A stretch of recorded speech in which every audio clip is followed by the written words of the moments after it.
যদি কয় ওরা তো মাপের স্টেশন চিনে গেছে, মাপের জায়গা চিনে গেছে, ক্ষমার জায়গা চিনে গেছে। ইন্না রহমাতাল্লাহ, আমার রহমত যেখানে, ওলি আল্লাহ যেখানে, পীর মাশায়েখ যেখানে, সেখানে আমার রহমত রয়ে গেছে। এবার আমি ওদেরকে মাফ করে দিয়া, ক্ষমা করে দিয়া, ওদেরকেও আমি আল্লাহ তাওয়াবুর রহিম, ওদের তওবাকে কবুল করে ওদের প্রতিও আমি দয়া বর্ষণ করব, যাতে করে ওরাও আমার সবেকিন বান্দা হয়ে যায়।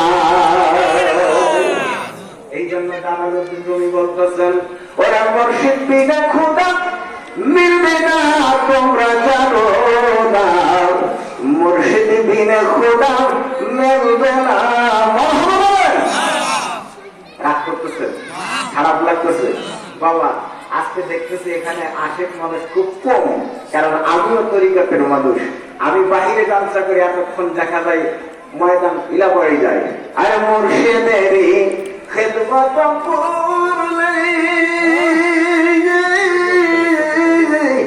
ওরে আল্লাহ নবীর দেখা মেলে গো, কামেল মুর্শিদেরই খেদমত করলে ওরে আল্লাহ নবীর দেখা মেলে গো। আরে এই কথা যায় মসনদের বর্ণনা তোমরা জানো না, মুর্শিদ বিনে খোদা মেলে না, আর মুর্শিদ বিনা খোদা মিলবে না, তোমরা জানো না, মুর্শিদ বিনে খোদা মিলবে না। আমার বাবাজিরা, হয়তো আমার সময় শেষ, কথা বলেন নাই, কিন্তু আমার প্রোগ্রাম অনেক থাকে। আমি এই বছরে ডবল প্রোগ্রামও করেছি, এবং শামপুরি সালে সব দরবার শরীফে এই বছরও আমি রাত 3টার থেকে একবারে ফজর পর্যন্ত, আমি শেষ পর্যন্ত প্রতি বছরের শামপুরি সালে সব দরবারে আমাকে ডাকে। প্রতি বছর আমি ওই দিন ইনায়তপুর থেকে জালসা করে আসছি, কেননা পীর মুর্শিদের দরবারে গেলে কি পাওয়া যায়? যত বড় মুফতি মুহাদ্দিস হন না কেন বাবা, এলেমের ফকরি এই দরবারে কুলাবে না। কথা ঠিক তবে ঠিক, আপনার এলাকার ফকরি কুলাবে না। যদি আপনি মানুষ হতে চান, তাহলে এখানে ওইভাবে আদবের সাথে মরা মানুষের ন্যায় হয়ে আপনাকে বসতে হবে।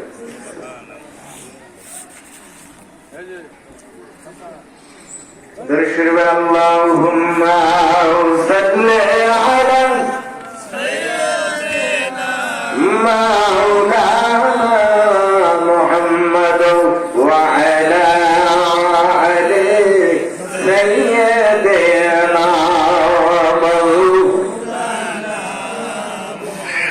মুর্শিদ। যেই দিন হইতে তোমায় কথা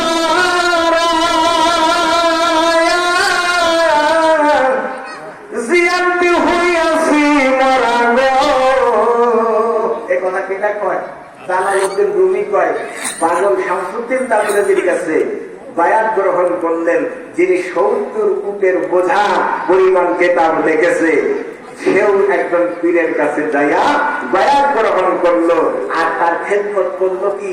পাগলের দুটো টানলো। আর সুবহানাল্লাহ, এত বড় আলেম, তার বড় পরীক্ষার জন্য শেষ নাই। পীরের দরবারে আপনি এই 5 পর্যন্ত এটা পরীক্ষা, 1-এর পরীক্ষা নাই, কিন্তু এরপরে ধীরে ধীরে যত কেনাশি যাবেন পরীক্ষা কিন্তু আপনার আছে। ছোট 1, এরপরে বড় 1। কথা ঠিক কি নয়? আপনি যখন অলির দরবারে আইসা আপনি মুফতি মুহাদ্দিস, আপনি যখন জিরত থাকবেন, তখন আপনার মুর্শিদের প্রেম, তাওয়াজ্জু, ফায়েজের মাধ্যম দিয়া আপনি এমন হয়ে যাবেন বাবা, এই এলেম যে কি মূল্যবান এলেম, যে হাজী ইমদাদুল্লাহ মুহাজিরি মক্কি রাহমাতুল্লাহ আলাইহি, যিনি একটা মাসালার ফতোয়া দিয়েছিলেন, কিন্তু আশরাফ আলী থানভী উনি পারে নাই, রশিদ আহমদ গঙ্গুহি উনি পারে নাই, কিন্তু রশিদ আহমদ গঙ্গুহি বলল, যাও হাজী ইমদাদুল্লাহ মুহাজিরি মক্কির কাছে। এবার ইমদাদুল্লাহ মুহাজিরি মক্কি উনি কি করলেন বাবা? ওনার তো ওই রকম কিতাবি জ্ঞান ছিল না, কিন্তু সরাসরি ইলমের শহর হচ্ছে আনা মাদিনাতুল ইলমি ওয়া আদিকুম বাবুহা। উনি ইলমের শহরে ডুবে গিয়ে মাসালা করে, এবার হাজী ইমদাদুল্লাহ মুহাজিরি মক্কি সেই মাসালার ফায়সালা করে পীরের দরবারে আসলে ফায়সালা তো অবশ্যই হবে, কথা ঠিক না ঠিক? এই জন্য বাবা আমি এই বছরে নারায়ণগঞ্জে, ঢাকাতে, বিভিন্ন জায়গায় কিন্তু আমার প্রোগ্রামের দাওয়াত, আমার মাদারীপুরে প্রোগ্রাম রয়েছে ফেব্রুয়ারি 20-21। আমি আপনাদের কাছে দোয়া চাই। আজকে অসুস্থতার মধ্যে যে কথাগুলো বলতেছি, এই কথাগুলো শুনতে কি আপনাদের খারাপ লাগলো? ভালো লাগছে না খারাপ লাগছে? কিন্তু বাবা আল হাক্কু মুররুন আলাল কানাতুল হক কথা মানুষের কাছে তিতা লাগে। যারা পীর মাসায় মানেন না, আমি তাদেরকে বলছি যে আপনি মাওলানা হন, মুফতি হন, যাই হন, বাবা একজন পীরের কাছে আসতে হবে ইসলামের জন্য। কিতাবি জ্ঞান হচ্ছে আলাদা, জাহিলি ইলম হয় দুধের মতন, বাতুনি ইলম হয় যেমন মাত্র, কথা ঠিক না? আল্লামা শেখ সাদী, যিনি পারস্যের একজন কবি, উনি লিখেছেন যে ওইখানে বাতুনি ইলম যেখানে আছে, এখানে 1000 মণ দুধ জাল দিলাম, দুধ জাল দিয়া যতটুকু মাখন পেলাম, বাবা ওই মাখন যদি করতাল নদীতে ফেলে দেই, চলতি নদীতেও ফেলে দিলে এই মাখনের কোন লয় ভয় হবে না। সুতরাং আপনার ভিতরে 5টা আত্মা রয়ে গেছে। কয়টা আত্মা? এগুলো বেদ তত্ত্ব অনেক কথা আছে বাবা, তরিকতের যত ওয়াজি করবো, কারণ আমি অনেক অনেক বড় বড় প্রোগ্রামে যাই। তো এই বছর আবার সিংহঘাটি নুরুল ইসলাম ডাক্তার, উনি আমাকে বলছে দাদু ভাই আপনাকে আসতে হবে, কিন্তু আমি কয়েক বছর মিস্টেক করছি, আমার দাওয়াতের উপরে আমি খুব চাপে থাকি। তারপরও আজকে এখানে আল্লাহ রহমত যে আমি অসুস্থতা হয়েও আপনাদের মাঝে হাজির হয়েছি একমাত্র এই দোয়া নেওয়ার জন্য। কারণ যেখানে ওলির দরবার, সেখানেই আল্লাহ রাসূলের দরবার। সুবহানাল্লাহ, আরো জোরে বলুন না সুবহানাল্লাহ। বন্ধুরা, হযরত ইমাম আযম আবু হানিফা রাহমাতুল্লাহ আলাইহি উনি বলতেছেন, হজের মৌসুমে আমি যখন খানায় কাবা তওয়াফ করতেছিলাম, এমত অবস্থায় দেখি যে একজন যুবক, এই যুবকটা খানায় কাবার তাওয়াফের দোয়া না পড়ে আল্লাহর হাবিব রাহমাতুল লিল আলামিন নবীর উপরে দরুদ করতেছে। যেহেতু দরবারে আসছি, উল্লাপাড়া বিদ্যাপীঠেও আমাকে অনেক সময় ডাকে, হুজুর আপনি দাওয়াত গ্রহণ করেন।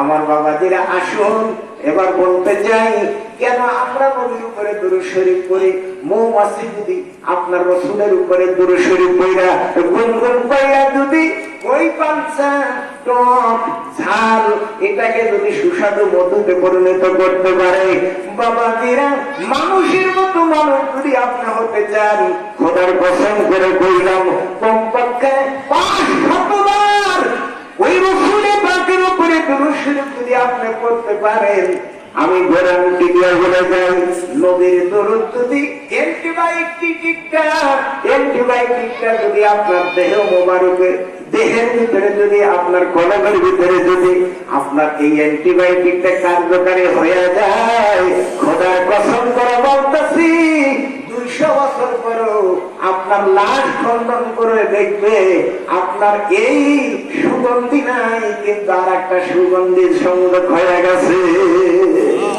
এই দুরুদের যে কি ফজিলত, এই ওয়াজগুলো আজকে করতে পারলাম না, তবে ইঙ্গিত দিলাম। বাবা এখানে যারা আসছে, হয়তো আমার অনেকে আছে, জুনিয়র আছে, আর একজন সিনিয়র আছে, সকলের সাথে আমার মৌজ মোহাম্মত আছে। তা আপনাদের সাথে একটু সাক্ষাৎ করতে আসছি। বাবা এই রাসূলের পাকের উপরে দুরূদ শরীফ 500 বার কারা কারা পড়তে রাজি আছি ইনশাআল্লাহ? হাত তুলে দেখান।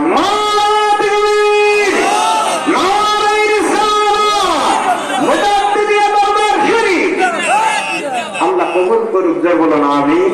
আমার বাবাজিরা, আমি এখনো তাসাউফের কিতাবের কোনো কথাই বলতে পারলাম না, সময় আমার শেষ। সোনার বাংলাদেশ, আপনাদের দোয়া কামনা করে আমি এই মুহূর্তে শেষ করে দিচ্ছি। আসসালামু আলাইকুম ওয়া রাহমাতুল্লাহি ওয়া বারাকাতুহু। আমার যোগাযোগ ফোন নাম্বার লাগলে আপনারা ফোন নাম্বার নিতে পারবেন ইনশাআল্লাহ। আমি দোয়া চাই।